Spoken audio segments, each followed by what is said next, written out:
Yeah, I don't know anything about that. That's like computer science talk. I can't do it. Hello, Noid. I can't hear over my own talking. I can't believe you got us in. He looks around the hall, examining the carpentry. I'm still surprised that you study carpentry. Wow. Then again, the old adage, you can't judge a book by its cover. Between you and me, I don't know if you've noticed this about me. I'm a little suspicious of authority.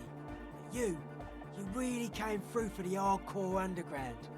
Yes, you really came through for the hardcore underground. How come? Andre is busy cutting some slightly less lame, but still quite ungainly shapes on the church floor, sweating profusely. Estelle using her contact mic to listen to a tree underwater. The one with the large head is blasting the dance track on repeat, while the stained glass window behind him is rattling from the bass. Sire, the tent. 'Twas a security risk. And in here, sanctuary. 'Twas only noble of you. Well, yeah, you gotta admit, Kim, that these kids got spunk. Gotta admire them for that.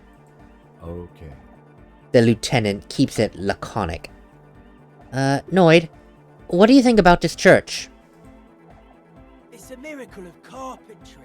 Dead bodies carved into total shapes. Now it can be something more. He rubs his hands together. And are you saying that because you're a carpenter yourself? I don't say much anything as a carpenter anymore. They tried to make me into a reckoner and a leveller. Made me a bit manic, you know. I regret the time I dedicated to that profession and that worker collective. I say things more as a member of the hardcore side dance community these days. Okay, fair. The material knowledge is mega though. Guild shit. Teaches independence. That's also fair. So, I guess it's like me going to college. I don't regret going to college when I was 18 to 22, but I totally was not ready for it yet. So there is that.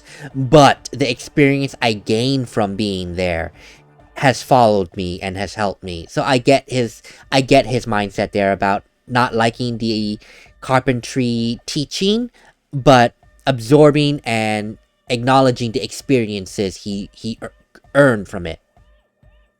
So how old do you think this church is? I personally say about 300 years old. That's right. The first settlers built it, plus 6 more like it, on the coast here. Was one of the first things they did. Must have been really scared of something, but I understand. Alone on an uninhabited archipelago, forced to face themselves and nature. Pre-industrial quantities of solitude. You see, perhaps something more fundamental. I would want to build a safe place for myself and my own as well. His voice echoes in the wooden cavern of the church. And what style would you say this is? A cop who's into building critique. Okay then, this is folk DeLoreanism, lawmongerer. It's a subset of early DeLorean architecture. And what exactly is DeLorean architecture? Total. Everything between an ancient concrete cathedral and a glass cube is DeLoreanism.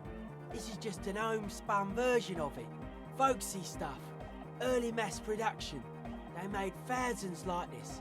Does that help you out? Sort of, but I'm having a hard time visualizing it. What exactly would a DeLorean building look like? Like that woman there. Vertical, thin, white. A false image of grandeur.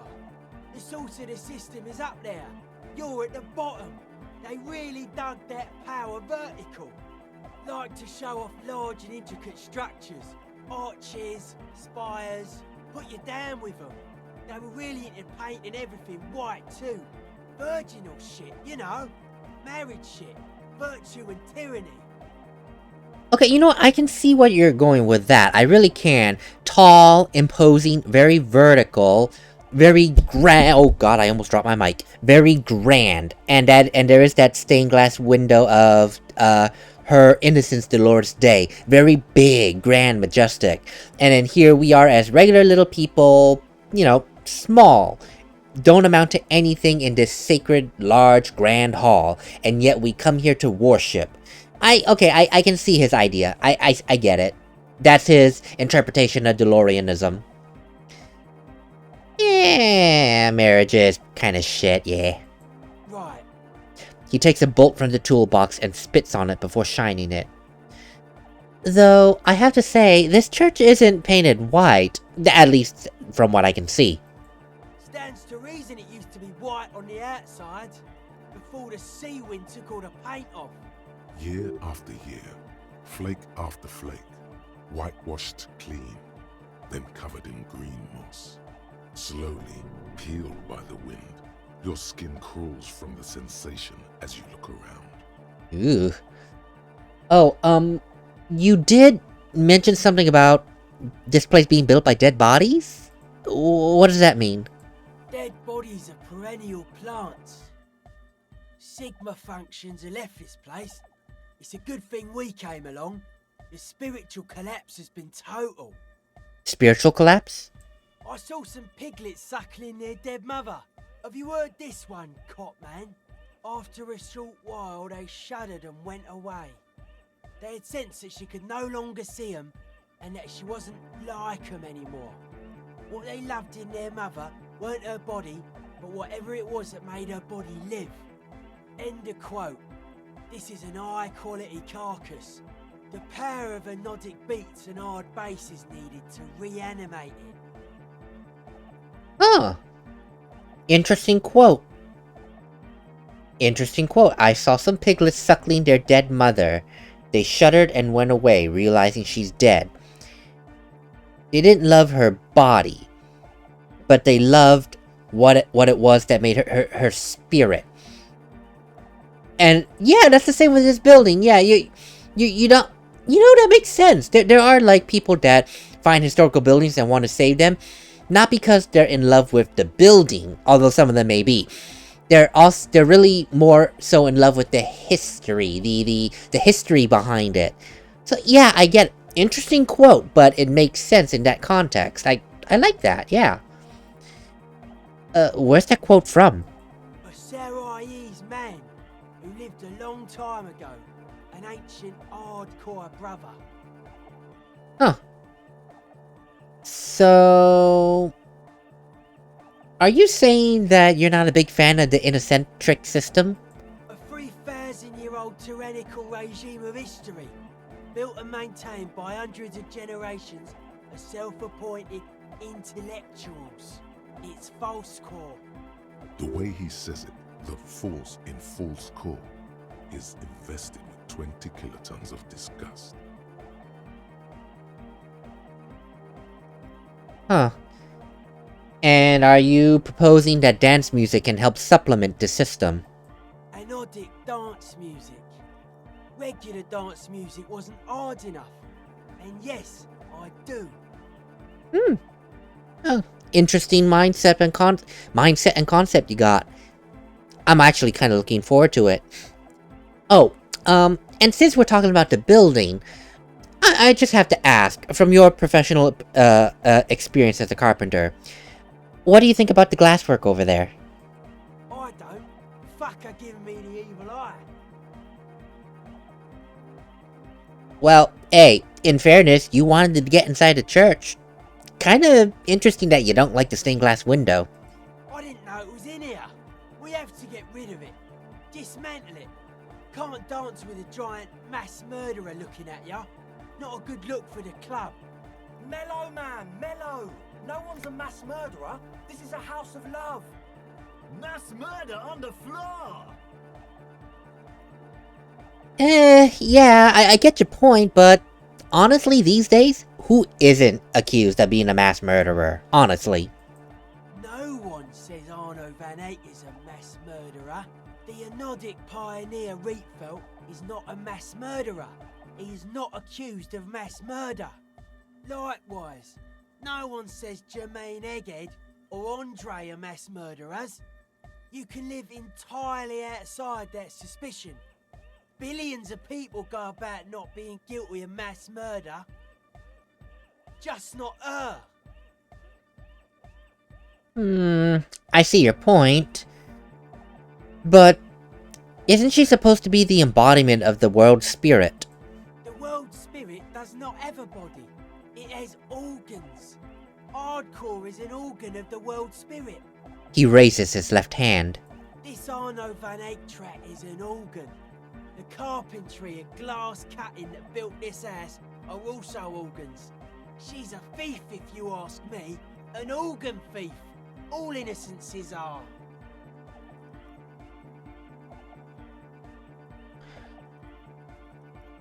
Oh, sorry, I had to think there about what he's saying. I guess, at the end of the day, he's saying that her innocence, Dolores Day, she stole these these organs, these ideas, and passed them off as her own. In that case, in that case, she's not a body. She's someone who'd rather stole all these ideas, and now everyone's saying, hey, she came up with a great idea. She's the greatest. Let's all revere her. Hail the Dolores, her innocence, Dolores Day, and all that. So, I think that's where he's going with that. That he's that Dolores Day was an organ thief. That she stole ideas and said, they're mine. Now worship me. I mean, then again, a lot of the most powerful people of the past, past, I'm pretty sure they stole ideas and said, hey, it's mine, I'm the brilliant person here, you know, so I can understand his viewpoint. So, would you say then that she was human? I like this question, Cop Man. She did not live the life of a human. She lived like someone who's playing a game. The life of an operator. That's not the life that humans live. She was adored. Humans aren't. I don't know about you, but they hate me. And they do not think I'm innocent or some shit like that. Well, they hate this too. Well, they loved her. They put all their love in her and forgot all about the rest of us. The young man lets go with the suspenders and they hit his chest with a slap. You know, I think that is honestly with a lot of high, very notable figures. I'm sorry, very, you know, like, in this real world, President of the United States, regardless of whoever is currently the president, has a is a high standing figure in the world. The royal family of England is a high standing figure. The Pope is a high standing figure. Like, everyone loves the high standing figures. But when you take away the high standing portion, the thing that makes them high standing, like the presidency, royal family, they're just a person. Are people going to love a person as much as they love Her Royal Highness, the president, you know? And the simple answer is no. No one's going to like the person as much as they like the royalty, the moniker behind that person's name, you know?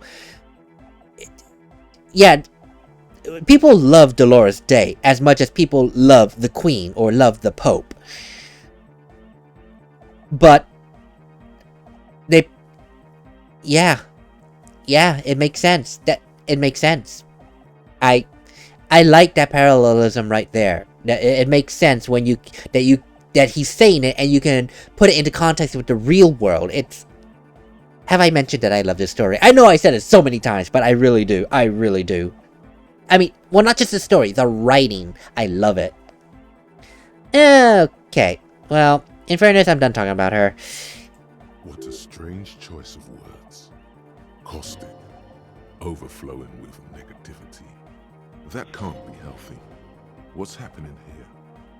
Why do you keep coming back to this window? Well, I mean, it's a nice window. Why do you keep saying that if it isn't making you feel well? don't come back to this anymore. Stop talking about that damn window. Oh, alright, fine, Volition. Can't enjoy beauty these days without feeling a little bit of a morale loss. Anyway, how are you settling in, Noid? Hard to say, Cop Man. Signs in here are distinctly wild. Gonna take a while before everything's properly synced. I did get to talk to the Crabman though. Oh, Tiago. Anyway, he's been giving me kind of a psychic rundown of this place. Dude's seen some crazy shit, but he's actually a lot like us. What do you mean? The man picks up on stuff, and he knows a lot about the church. I got a lot to learn from him. Good thing you didn't squash him. What did Tiago tell you about the place? The Crabman's been lurking here for a while. He's experienced things. Things that give off bad signs. As far as we can tell, the Ubies built this place about 320 years ago as a sarcophagus. A sarcophagus? What for? Encasement, confinement, of something they were afraid of. Something new and unheard of on the Isla. I think that's what the Crabman is experiencing when he climbs around upstairs. Like, this is some old world shit the Ubies had heard about. I thought the best way to deal with it was to build a church, surrounding it, to contain it. Contain what exactly? I don't know, and it's not something they properly understood either, what it does. But it's what this Sona person is looking for, and trying to measure. He nods towards the woman. It'll be fruitless though. She won't be able to measure it. People like that always want to measure everything. All those things they really can't. The wood creaks as a gale blows by. Outside, dust particles fall through the darkness, settling down on the age-bleached floorboards. The structure does not feel particularly durable.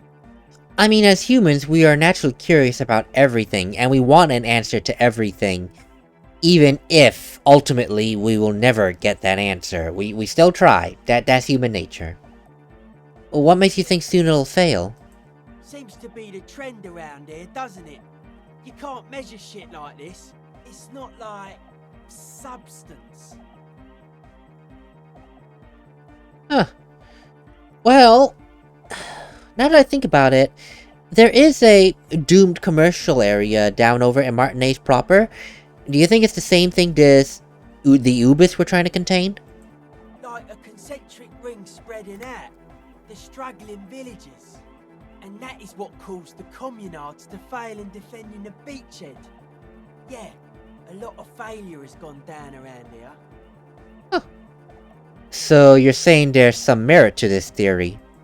I don't know. Maybe, maybe not. It's not a thing we can answer, Cop Man. Even I have limits. I'm a limited-size person. Okay, that sounds like you're copying that a little bit, but yeah, you do you. So if it's without substance, I guess there's nothing really to worry about. Maybe you can figure things out, Cop Man. I think we got on a good level here. The signs are syncing up well. Huh. Well, if they're syncing up well, then I hope you don't mind me asking, but why are you so suspicious about everything? Suspicious people are esoteric people. We don't go around spilling everything to Johnny Law. They don't call me Noid for nothing. Ah, paranoid. It took us setting out for this whole enterprise to get our signs synced. So, why are you called Noid? It's short for paranoid. And do you mind me asking why? What good is it to be suspicious all the time? A reasonable question. Say I get hurt. I want to make sure it never happens again. So I analyse the situation. Exercise caution. Caution is suspicion. That sounds a bit of an extreme example. So what exactly are you so suspicious of? It'd be easier to list stuff I'm not suspicious of. I'm not suspicious of sound and colour. Mechanics and chemistry also have a trueness about them. Most anything else deceives. Wants to steal your life away. Huh, and what are the most suspicious things to you? I don't have a top 10 list of things I'm most suspicious of, but if I had one, the left-right complex would be number 1. Number 2 would be their sole accomplishment, the pig-wheat paradigm. Left-right complex. I will assume it's how nature always wants to read things left to right. Numbers, words, like we always write from left to right. I guess that's what he means by the left-right complex. Number 2, their sole accomplishment, the pig-wheat paradigm. That I can't even guess. I mean, I have an idea, but I can't even begin to put it to words because it does not make sense to put it into words. Something is off here. You feel like it should be the other way around. Oh, wait a minute. Don't you mean the left-right paradigm and the pig-wheat complex? No. Politics is an inert complex of daily corruption and inane think pieces. The real paradigm is economic, and it concerns pig and wheat. This is where the innovation happens. It's only a theory. I suspect they're breeding a pig-wheat hybrid. Probably in Grad.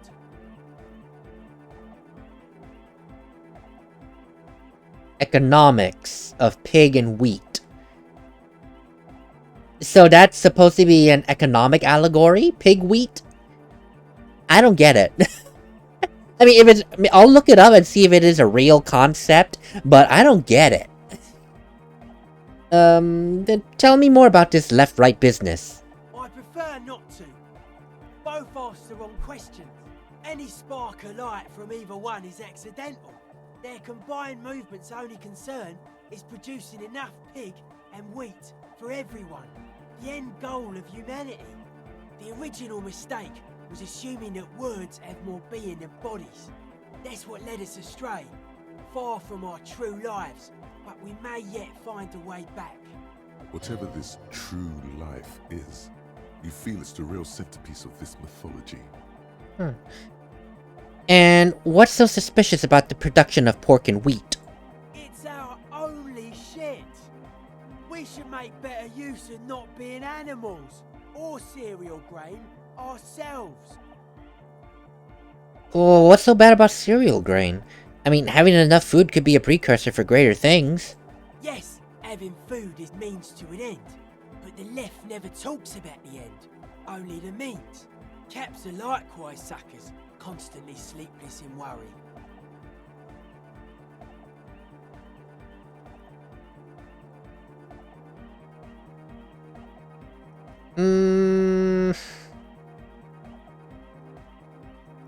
Sorry, I'm actually trying to think.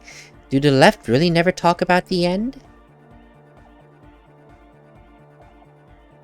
I mean, you could also say that about the right. I mean, they don't exactly talk about the end, only the means to get to where they want. But yeah, I can see politically what he means there. Like, politically, people don't talk about the ends, just the means to get to the end. That's stimulating. His eyes flicker. You mentioned true life. What would that be like? A life is true if it's free from fear, an internal division among oneself. In others, mankind has seeds of greatness in it. A germinal will come, a return to trueness. It will be hardcore. And how would you go about returning to this true life? Beats and bright lights to shatter falsehoods. Nerve impulses for the collective body. We are very much alike in basic structure. An hard enough beat would awaken everyone to a truer calling. In unity. Just like that. The speed freak is right in your face. His eyes burning. His comrades look on worriedly. Rejection of the right-left axis. Emphasis on unity. Appreciation of some primordial mode of being. What does that remind you of? So, sort of like fascism then? Nationalism, militarism, racism, and emphasis on a leader character are totally absent in hardcore. The words echo through the church majestically. Oh, no. I didn't mean that as a bad thing, just as an observation. He picks up a wrench and scratches his head with it, unaroused by fascism. So, I'm assuming that you're advocating for a noise-based society then? Many non-Occidental cultures share a beat at their art. Thus, they are closer to true hardcore life. There's just never been enough of them, and they had to rely on some extremely basic percussion. I guess that would be a twist on how the world is connected through music, as some people will say. Except, in this case, the music is a strong beat. And he's saying that everyone is connected to this primordial beat. That's what I gather from it. I can't say if that's what he's trying to say, but that's what I gather. And you keep mentioning the term hardcore. What does that mean to you? Utmost dedication, thoughts from the spinal cord. It's a potent superlative as well.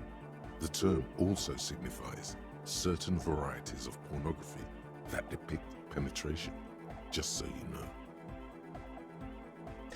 Thank you, Encyclopedia. I did not know that. I don't know if I ever want to know that again, but thank you. What? Egghead usually has a better concept of the hardcore. He just really likes saying hardcore. Hardcore! His friend shouts from behind his mix table, with a smile surpassing your own in wideness, a total moon face, and eyes full of naive wonderment. Huh. Well, if I recall correctly, the term hardcore also denotes a subset of pornography that depicts penetration. Were you aware of that? That's a pretty hardcore coincidence, don't you think? Yeah! Alright, cool. No. Oh yeah, sure thing. So, what's with the clothes? They're hardcore. That's it? They're just clothes. Oh.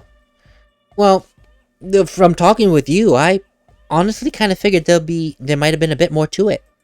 It's just a style, you know, normal hard style. Anyone can wear it. Fair enough. Alright, well, it's been a pleasure talking with you, Noid. Take care. God, that took so long. How long has this been? Oh my god. I think I started talking with him when my recording was 30 minutes. It's now an hour? Oh my god. Well, this episode's gonna be cut because the talk with Noid is an episode in and of itself. It's like talking with Joyce.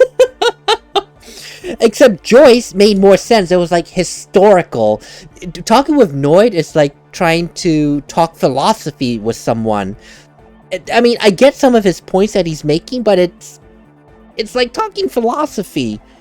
Oh gosh, I could barely keep up with him, honestly.